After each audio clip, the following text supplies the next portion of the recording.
नमो भगवते वासुदेवाय. अथ चतुर्दशोध्याय. ब्रह्मदेवांनी केलेली भगवंतांची स्तुती. ब्रह्मदेव म्हणाले, प्रभो, केवळ आपणच स्तुती करण्यास योग्य आहात. आपले हे शरीर पावसाळ्यातील मेघाप्रमाणे श्यामल आहे. त्यावर विजेप्रमाणे झगमगणारा पितांबर शोभून दिसत आहे. दुधांची कर्णभूषणे आणि मोरपंखांचा मुकुट यामुळे आपले मुख सुंदर दिसत आहे. आपल्या वक्षस्थळावर वनमाळा रुळत आहे. हातामध्ये घास, बगलेत वेताची काठी आणि शिंग व कमरेला खोचलेली बासरी सुरेख दिसत आहे. गोपाळ बालक असणारे आपले चरण सुकुमार आहेत. मी आपल्याला नमस्कार करीत आहे. हे देवा, भक्तांच्या इच्छेनुसार धारण केले जाणारे हे स्वरूप मला अनुग्रहित करण्यासाठीच आपण प्रकट केले आहे. हे पांचभौतिक नाही, तरीही याचा महिमा कोणीही जाणू शकत नाही. तर मग साक्षात आत्मानंदानुभव स्वरूप अशा आपला महिमा कोणी चित्त एकाग्र करून सुद्धा कसा जाणू शकेल? प्रभू, जे लोक ज्ञानप्राप्तीसाठी प्रयत्न न करता केवळ आपल्याच ठिकाणी राहून संतांनी वर्णिलेल्या आपल्या कथांचे शरीराने, वाणीने आणि मनाने विनम्रपणे सेवन करतात, किंबहुना तेच आपले जीवन मानतात, त्यांनी त्रैलोक्यात अजिंक्य अशा आपल्याला बहुधा जिंकल्यासारखेच असते. हे भगवन, कल्याणाचा उगम असणारी आपली भक्ती सोडून जे लोक केवळ ज्ञानप्राप्तीसाठी श्रम करतात, त्यांना फक्त क्लेशच क्लेश हाती लागतात, अन्य काही नाही. जसे भुसा कुटणाऱ्यांना फक्त श्रमच होतात, तांदूळ मिळत नाहीत. हे अच्युता, हे अनंता, या लोकी पूर्वी सुद्धा पुष्कळ योगी होऊन गेले. जेव्हा त्यांनी आपली कर्मे, सर्व कर्मे आपल्याला समर्पित केली, तेव्हा त्या कर्मांनी व आपल्या कथा श्रवणाने त्यांना आपली भक्ती प्राप्त झाली. त्या भक्तीनेच आपल्या स्वरूपाचे ज्ञान प्राप्त करून घेऊन त्यांनी सहजपणे आपल्या परमपदाची प्राप्ती करून घेतली. हे अनंता, आपल्या निर्गुण स्वरूपाचा महिमा शुद्ध अंतःकरण असलेले जण जाणू शकतात. विशेष आकाराचा व रूपाचा त्याग करून आत्मात्कार अंतःकरण झाल्यावर स्वयंप्रकाश स्वरूपाने तो जाणता येतो, एरवी नाही. ज्या सामर्थ्यवान पुरुषांनी पुष्कळ काळ परिश्रम करून पृथ्वीचे परमाणू, आकाशातील हिमकण व चमत्कारी चमकणारी नक्षत्रे यांची सुद्धा गणती केली असेल, त्यांच्यापैकी सुद्धा असा कोणी असू शकेल की जो जगाच्या कल्याणासाठीच अवतीर्ण झालेल्या सगुण स्वरूपाच्या आपल्या गुणांची गणती करू शकेल. म्हणून जो मनुष्य अत्यंत उत्सुकतेने आपल्या कृपेची वाट पाहत प्रारब्धानुसार प्राप्त होईल, ते सुख किंवा दुःख भोगतो, तसेच काया वाचा मनाने स्वतःला आपल्याला समर्पित करून जीवन व्यतीत करतो, तोच मनुष्य आपल्या मोक्षपदाचा अधिकारी होतो. प्रभो, माझा नीचपणा तर पहा. आपण अनंत आदी पुरुष परमात्मा आहात आणि मोठे मोठे मायावी सुद्धा आपल्या मायेच्या चक्रामध्ये आहे. असे असूनही मी आपल्यावर आपल्यावर आपली माया पसरून माझे ऐश्वर्य दाखवण्याची इच्छा प्रदर्शित केली. प्रभो, मी आपल्यासमोर केवढा, अग्नीसमोर ठिणगीची काय जणती. हे भगवान, रजोगुणापासून उत्पन्न झाल्यामुळे मी आपल्याला ओळखले नाही. म्हणून मी स्वतःला आपल्यापासून वेगळा असा जगाचा स्वामी समजत होतो. मी अजन्म जगतकर्ता आहे. या मायाकृत मोहाच्या घनदाट अंधाराने अंध होऊ लागलो होतो. म्हणून आपण मला आपला समजून क्षमा करावी. प्रकृती, महतत्व, अहंकार, आकाश, वायू, अग्नी, जल आणि पृथ्वीरूप आवरणाने घिरलेले हे ब्रह्मांड, हेच माझे अवघे 7 वितींचे शरीर. कोणीकडे आणि जसे झरोक्यातून येणाऱ्या सूर्याच्या किरणांमध्ये असंख्य धुळीचे कण उडताना दिसतात, त्याप्रमाणे ज्यांच्या एकेका रोमातून अशी अगणित ब्रह्मांडे निर्माण होतात, त्या आपला महिमा कोणीकडे. हे परमात्मन, बाळ जेव्हा मातेच्या पोटात असते तेव्हा लाथा मारते, परंतु तो मातेचा अपराध ठरतो काय? आहे आणि नाही या दोन्ही या शब्दांनी सांगितली जाणारी अशी कोणती वस्तू आहे की जी आपल्या उदरात नाही? वेद म्हणतात की ज्यावेळी तिन्ही लोक प्रलयकालीन पाण्यामध्ये लीन झाले होते, त्यावेळी त्या पाण्यात असलेल्या श्री नारायणांच्या नाभी कमलापासून ब्रह्मदेवाचा जन्म झाला. त्यांचे हे म्हणणे मुळीच असत्य नाही. तर मग प्रभो, आपणच सांगा, मी आपला पुत्र नाही काय? ज्यांच्यापासून माझा जन्म झाला ते नारायण आपणच नव्हे का? आपणच नारायण, कारण सर्व जीवांचे आत्मा म्हणून आपण नारायण, नार जीवसमूह आणि अयन म्हणजे आश्रय आहात. आपण सर्व जीवांचे अधीश्वर म्हणूनही नारायण, नार जीवसमूह आणि अयन प्रवर्तक आहात. सर्व लोकांचे साक्षी म्हणून सुद्धा नारायण, नार म्हणजे जीवसमूह आणि अयन म्हणजे जाणणारे आहात. नरापासून उत्पन्न होणाऱ्या पाण्यात निवास करीत असल्या कारणाने ज्यांना नारायण, नार म्हणजे जल आणि अयन म्हणजे निवासस्थान म्हटले जाते, ते सुद्धा आपले एक अंशच आहेत. ते अंश रूपाने दिसणे सुद्धा सत्य नाही, तर आपली मायाच आहे. भगवान, जर आपले हे नारायण स्वरूप खरे व पाण्यातच असते, तर त्याच वेळी मला कसे दिसले नसते? आणि मी तपश्चर्या केली त्याच वेळी माझ्या हृदयात त्याचे दर्शन कसे झाले आणि काही क्षणातच ते पुन्हा अंतर्धान कसे पावले? हे मायेचा नाश करणारे प्रभू, आता याच अवतारात आपण हे बाहेर दिसणारे सारे जग आपल्या पोटातच मातेला दाखवले. यावरून हे संपूर्ण विश्व आपली माया आहे हे सिद्ध होते. जर आपल्यासह हे संपूर्ण विश्व जसे बाहेर दिसते तसेच आपल्या उदरात सुद्धा दिसले, तर हे सर्व मायेविनाच घडले काय? आज आपण माझ्यासमोर आपल्या व्यतिरिक्त या विश्वाला आपल्या मायेचा खेळ दाखवला नाही काय? प्रथम आपण एकटेच होता, नंतर सर्व गोपाळ, वासरे, काठ्या, शिंकी सुद्धा आपणच झाला. त्यानंतर ती सर्व रूपे चतुर्भुज झाली आणि माझ्यासह सर्व तत्वे त्यांची सेवा करू लागली. निरनिराळ्या तितक्याच ब्रह्मांडाचे रूप आपण धारण केले होते, परंतु आता मात्र आपणच अपरिमित, अद्वितीय ब्रह्मरूपाने राहिला आहात. अजाणतेपणामुळे जे लोक आपल्या स्वरूपाला जाणत नाहीत, त्यांना आपण प्रकृतीमध्ये असलेल्या जीवांच्या रूपाने भासता आणि त्यांच्यावर आपल्या मायेचा पडदा टाकून सृष्टी निर्मितीच्या वेळी माझ्या ब्रह्मरूपाने, पालन करते वेळी आपल्या विष्णू रूपाने आणि संहाराच्या वेळी रुद्राच्या रूपाने प्रतीत होता. हे विश्वनिर्मात्या प्रभू, हा जन्म असूनही आपण देवता, ऋषी, मनुष्य, पशुपक्षी, जलचर इत्यादी योनींमध्ये अवतार ग्रहण करता. तो दुष्ट पुरुषांची घमेंड नाहीशी करण्यासाठी आणि सत्पुरुषांवर कृपा करण्यासाठी. भगवान, आपण अनंत, परमात्मा आणि योगेश्वर आहात. ज्यावेळी आपण आपल्या योग मायेचा विस्तार करून लीला करू लागता, त्यावेळी त्रैलोक्यात असा कोण आहे की जो आपली लीला कोठे, कशासाठी, केव्हा आणि किती असते हे जाणू शकेल? म्हणून हे संपूर्ण जग स्वप्नाप्रमाणे असत्य, अज्ञान रूप आणि दुःख देणारे आहे.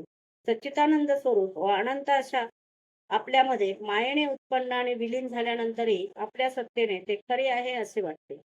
प्रभू, आपणच एकमेव सत्य आहात, कारण आपण सर्वांचे आत्मा आहात. आपण पुराण पुरुष, स्वयंप्रकाश, अनंत व आद्य आहात. आपण अविनाशी असल्या कारणाने नित्य आहात. आपला आनंद कधी खंडित होणारा नाही. आपल्यामध्ये कोणत्याही प्रकारचा दोष नाही. आपण पूर्ण एक व सर्व उपाधींपासून मुक्त असून अमृत स्वरूप आहात. आपले हे असे स्वरूप सर्व जीवांचे सुद्धा स्वतःचे खरे स्वरूप आहे. जे गुरुरूप सूर्यापासून तत्वज्ञान रूप दिव्य दृष्टी प्राप्त करून घेऊन त्यापासून आपल्याला स्वतःच्या रूपात पाहतात, ते या असत्य संसार सागराला जणू पार करून जातात. जे लोक परमात्माच आपला आत्मा आहे असे जाणत नाहीत, त्यांना त्यांच्या त्या अज्ञानामुळेच या नामरूपात्मक अखिल प्रपंचाचा भ्रम होतो. परंतु ज्ञान होताच त्याचा अत्यंतिक लय होतो. जसे दोरीच्या ठिकाणी भ्रमामुळे साप आहे असे वाटते आणि भ्रम नाहीसा होताच साप नाहीसा होतो. संसारासंबंधी बंधन आणि त्यापासून मुक्तता ही दोन्ही नावे अज्ञानामुळेच कल्पिलेली आहेत. वास्तविक अज्ञानाचीच ही दोन नावे आहेत. सत्य आणि ज्ञान स्वरूप अशा परमात्म्याशिवाय यांना वेगळे अस्तित्व नाही. जसे सूर्याच्या ठिकाणी दिवस आणि रात्र असा भेद नाही, त्याचप्रमाणे विचार केला असता अखंड चित्स्वरूप केवळ शुद्ध आत्मतत्वांमध्ये बंधन नाही की मोक्ष नाही. आपण स्वतःचा आत्मा असून लोक आपल्याला परका मानतात आणि शरीर इत्यादी जे पोरके आहेत त्यांना आत्मा समजतात. शिवाय आपल्याला दुसरीकडे शोधू लागतात. पहा ना, अज्ञानी जीवांचे हे केवढे अज्ञान. हे अनंता, ज्ञानी लोक आपल्या व्यतिरिक्त जे काही प्रतीत होते त्याचा त्याग करीत स्वतःच्या शरीरातच आपला शोध घेतात. कारण जरी दोरीमध्ये साप नसला तरी सुद्धा जाणवणारा साप खोटा आहे असा निश्चय केल्याशिवाय विचारी मनुष्य खऱ्या दोरीला कसे जाणू शकेल? हे भगवंता, आपल्या चरण कमलाचा थोडासाही कृपाप्रसाद मिळालेल्या मनुष्य आपल्या महात्म्याचे रहस्य, आपल्या महिम्याचे रहस्य जाणू शकतो. दुसरा कोणीही पुष्कळ काळपर्यंत ते शोधत राहिला तरी जाणू शकत नाही. म्हणून हे नाथ, मला या जन्मामध्ये किंवा कोणत्याही पशुपक्षी इत्यादींच्या जन्मामध्ये सुद्धा असे सौभाग्य प्राप्त हो की मी आपल्या दासांपैकी एखादा दास होऊन आपल्या चरणकमलांची सेवा करावी. हे प्रभू, आजपर्यंत जगात केलेले मोठमोठे यज्ञ आपल्याला तृप्त करू शकले नाही. म्हणूनच की काय आपण वासरे आणि बालक हो, वज्रातील गायी आणि गवळणीचे दूधरूप अमृत मोठ्या आवडीने प्याला. खरेच त्यांचे केवढे हे भाग्य. अहो, नंद इत्यादी वज्रवासी गोप धन्य होत. केवढे त्यांचे भाग्य, कारण परमानंद स्वरूप सनातन पूर्ण ब्रह्म असे आपण त्यांचे संबंधी आहात. हे अच्युता, ज्या वज्रवासियांच्या भाग्याचा महिमा लांबच राहो. मन इत्यादी 11 इंद्रियांच्या देवतांच्या रूपाने राहणारे महादेवादी आम्ही सुद्धा अतिशय भाग्यवान आहोत. कारण या वज्रवासियांच्या मन इत्यादी इंद्रियांचे पेढे करून आम्ही आपल्या चरण कमलांच्या अमृतापेक्षाही गोड, मदिरेपेक्षाही मादक, मधुर अशा मकरंदांचे वारंवार पान करीत आहोत. प्रभो, या वज्रभूमीतील कोणत्याही वनामध्ये आणि विशेष करून गोकुळामध्ये कोणत्याही योनीमध्ये आमचा जन्म हो, ती आमच्यासाठी मोठी भाग्याचीच गोष्ट ठरेल. कारण इथे जन्म झाल्यावर आपल्या कोणत्या ना कोणत्या तरी भक्तांच्या चरणांची धूळ आमच्यावर पडेलच की. जी वेद सुद्धा अनादी कालापासून आजपर्यंत धुंडीतच आहेत. कारण या वज्रवासियांचे संपूर्ण जीवनच आपण आहात. हे देवा, या वज्रवासियांना त्यांच्या सेवेच्या बदल्यात आपण संपूर्णपणे सोडून अशा आपल्यापेक्षा अधिक कोणते फळ कोठून द्याल याचा विचार करून माझे चित्त गोंधळात पडले आहे. आपण त्यांना आपले स्वरूप देऊन त्यांच्या ऋणातून मुक्त होऊस म्हणाल, तर तेही शक्य नाही. कारण आपले स्वरूप तर त्या पुतणेने सुद्धा भक्त असल्याचा केवळ बहाणा करून आपल्या आप्तांसह प्राप्त करून घेतले. आणि येथे तर यांनी आपले घर, धन, स्वजन, प्रिय शरीर, पुत्र, प्राण, मन इत्यादी सर्व काही आपल्यालाच समर्पित केले आहे. हे श्रीकृष्णा, जोपर्यंत जीव तुमचा होत नाही, तोपर्यंत राग द्वेषादी तो राहतात. घर तुरुंगे बनते आणि मोह पायातील बेडीप्रमाणे जखडून ठेवतो. हे प्रभू, आपण प्रपंचरहित असून सुद्धा शरणागत भक्तांना आनंद देण्यासाठी पृथ्वीवर अवतार घेऊन प्रपंचाला अनुसरून वागत असतात. हे प्रभू, फार काय सांगावे. जे लोक आपला महिमा जाणणारे असतील ते खुशाल जाणो. माझे मन, वाणी आणि शरीर तर आपला महिमा जाणण्यास सर्वथे असमर्थ आहे. हे श्रीकृष्ण, आपण सर्वांचे साक्षी आहात. आपण सर्व काही जाणताच. आपणच सर्व जगाचे स्वामी आहात. ते संपूर्ण विश्व आपल्यामध्येच राहिलेले आहे. आता मला अनुमती द्यावी. हे भगवान श्रीकृष्ण, आपण यदुवंशरूपी कमळाला विकसित करणारे सूर्य आहात. तसेच पृथ्वी देव, ब्राह्मण आणि पशुरूप समुद्राची अभिवृद्धी करणारे चंद्र आहात. आपण पाखंडी लोकांचा धर्मरूप अंधकार नष्ट करणारे आहात. पृथ्वीवर राहणाऱ्या राक्षसांना नष्ट करणारे आपणच सूर्याधिकांना सुद्धा पूजनीय आहात. भगवान, माझे कल्पांतापर्यंत आपल्याला नमस्कार असो. श्री शुक म्हणतात, जग निर्माण करणाऱ्या ब्रह्मदेवांनी अशा प्रकारे भगवान श्रीकृष्णांची स्तुती केली. यानंतर 3 वेळा प्रदक्षिणा घालून त्यांच्या चरणांना प्रणाम केला आणि नंतर ते आपल्या इष्टस्थानी गेले. भगवान श्रीकृष्णांनी ब्रह्मदेवांना निरोप दिला आणि पूर्वीच्या जागी असलेल्या वासरांना घेऊन ते तिथे त्यांनी आपल्या मित्रांना सोडले होते ते आपल्या वाळवंटात आले. परीक्षिता, आपले जीवन सर्वस्व असणाऱ्या श्रीकृष्णांच्या वियोगामध्ये जरी 1 वर्ष निघून गेले होते, तरी सुद्धा त्या मुलांना ती वेळ अर्ध्या क्षणासारखी वाटली. कारण ते भगवंतांच्या मायेने मोहित झाले होते ना.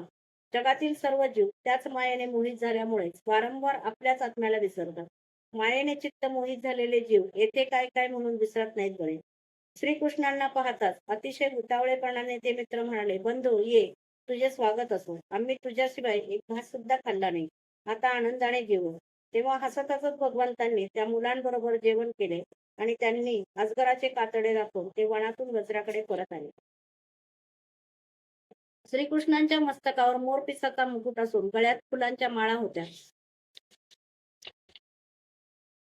रंगीत धातूंनी शरीरावर चित्रे काढली होती. ते उच्च स्वराने बासरी, पाने आणि शिंगे वाजवत आनंदोत्सव साजरा करीत होते. गोपाळ त्यांच्या पाठोपाठ चालत त्यांची लोकपावन कीर्ती गात होते. मधून मधून वासरांना हाकारीत त्यांनी वज्रात प्रवेश केला. त्यांना पाहताच गोपींच्या डोळ्यात आनंद मावेना. त्याच दिवशी मुलांनी वज्रामध्ये जाऊन सांगितले की आज या यशोदानंद नंदनाने भयंकर मोठा अजगर मारून त्याच्या तावडीतून आम्हाला सोडवले. परीक्षित म्हणाला, ब्राह्मण, श्रीकृष्ण स्वतःचा पुत्र नसून इतर गोपगोपींचे त्याच्यावर इतके प्रेम कसे होते? इतके प्रेम तर त्यांचे स्वतःच्या मुलांवरही नव्हते. याचे कारण काय ते सांगावे. श्री शुक म्हणतात, राजन, जगातील सर्व प्राणी आपल्या आत्म्यावरच सर्वाधिक प्रेम करतात. पुत्र, धन इत्यादींवर जे प्रेम असते ते त्या वस्तू आत्म्याला प्रिय वाटतात म्हणून. हे राजेंद्रा, म्हणूनच सर्व प्राण्यांचे आपल्या आत्म्यावर जितके प्रेम असते तितके आपले म्हटल्या जाणाऱ्या पुत्र, धन, घर इत्यादीवरही असत नाही. हे नृपट श्रेष्ठा, जे लोक देहालाच आत्मा मानतात ते सुद्धा आपल्या शरीरावर जेवढे प्रेम करतात तेवढे शरीराशी संबंधित असणाऱ्यांवर करीत नाही. जेव्हा विचारांती असे समजते की हे शरीर म्हणजे मी नाही, हे शरीर माझे आहे, तेव्हा या शरीरावर सुद्धा आत्मा इतके प्रेम राहत नाही. म्हणूनच तर देह आसन्न मरण झाल्यावर सुद्धा जगण्याची आशा प्रबळ असतेच. तात्पर्य देह जाणार हे निश्चित झाल्यावरही तो राहावा असे वाटते, ते आत्म्यासाठीच. यावरून हे सिद्ध होते की सर्व प्राणी आपल्या आत्म्यावरच सर्वाधिक प्रेम करतात आणि त्याच्यासाठी याच्या सर्व चराचर जगावर सुद्धा प्रेम करतात. या श्रीकृष्णांना तू सर्व आत्म्यांचा आत्मा समज. जगाच्या कल्याणासाठीच मायेचा आश्रय घेऊन ते येथे देह धारण करणाऱ्यांसारखे वाटतात.